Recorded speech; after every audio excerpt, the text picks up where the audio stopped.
जी केवल अगर भौतिक सुखों की प्राप्ति के लिए ही नाम जप किया जाए तो भगवान की इच्छा नहीं है। हाँ, तो दोनों काम अपने आप हो जाएंगे, भगवान की भी मिलन का संयोग बन जाएगा और लौकिक सुख भी मिल जाएंगे, पक्का लौकिक सुख मिल जाएंगे। तो हम अगर ये कि केवल नाम जप करने से लौकिक कामनाएं पूर्ण हो जाएंगी, आप पूर्ण हो जाएंगी, सब कामनाएं पूर्ण हो जाएंगी। हम उदाहरण है, तो हम तुम्हारे पास उदाहरण है। वो व्यक्ति है जिसके खाने के लिए एक टुकड़ा रोटी नहीं, जिसके रहने के लिए 1 इंच जमीन नहीं, जिसके पास 1 रुपया नहीं, एक आदमी बात करने वाला नहीं। आज आप देख लीजिए, तो ये क्या है? अगर हम भगवान से न जुड़े हो तो हमसे कोई राधे राधे कहे क्या? भगवान का ही तो सारा वैभव है। अगर आप ईमानदारी से भगवान का भजन करोगे तो जिन्होंने 1 सेकंड में अनंत ब्रह्मांड बना दिए, वो हमारे लिए सुख की व्यवस्था क्यों नहीं कर देंगे? ये सब भगवान से ही जुड़ने से तो है। अगर हम भगवान के ना हो तो थोड़ा सोच लो, हमारे पूरे परिकर में शासन है, चाहे बच्चा हो चाहे बच्ची हो, बिल्कुल धर्म से चलो, ऐसे किसी से मत कर देना। ऐसे रख देता है तो बाबा जी हैं, भिक्षुक है। अगर ऐसे नहीं करना, जो भगवान दे दे उसी से चलना है।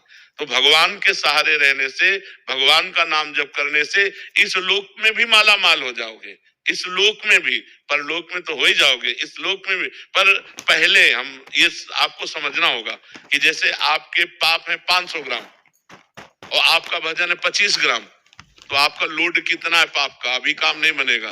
जब 500 क्रॉस कर जाओगे तब माला माल हो जाओगे। जब आपका भजन 500 क्रॉस करके 600 में पहुंचेगा तब सब सिद्धियां रुपया पैसा सब मारा घूमेगा, क्योंकि भगवान सबके स्वामी है और आपने भगवान का भजन किया तो सब कुछ प्राप्त होगा।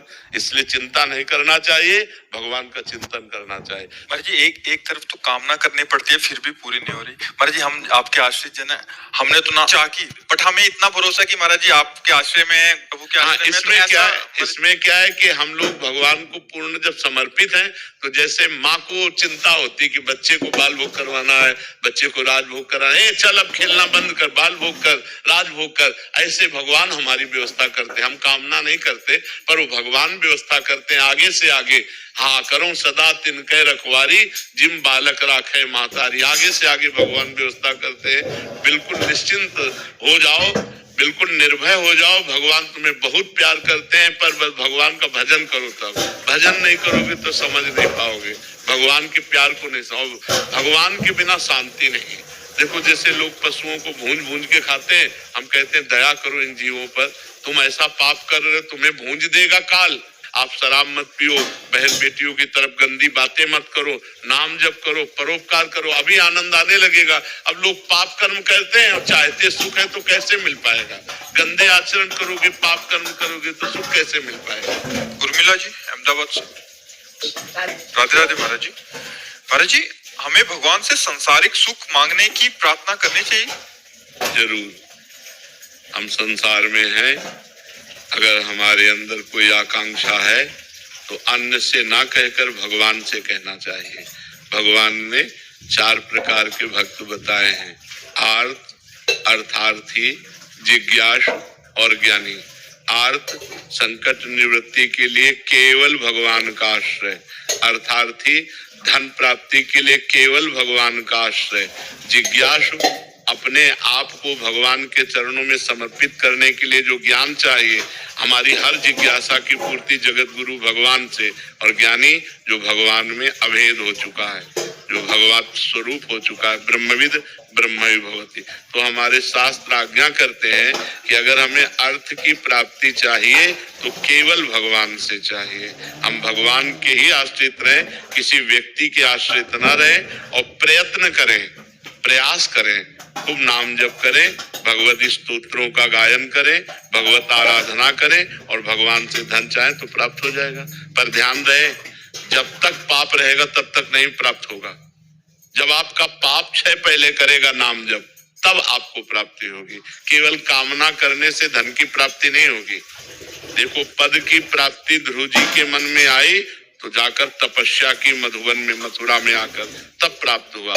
ऐसे कुछ नहीं प्राप्त हो जाता। आपके पास तप हो, आपके पास भजन हो, आपके पास साधना हो, तब आपकी कामना पूर्ण होगी। आप व्रत, नियम, संयम, तपस्या, भजन इनको स्वीकार करें, कामना करें या न करें, आपको सुख घेर लेगा।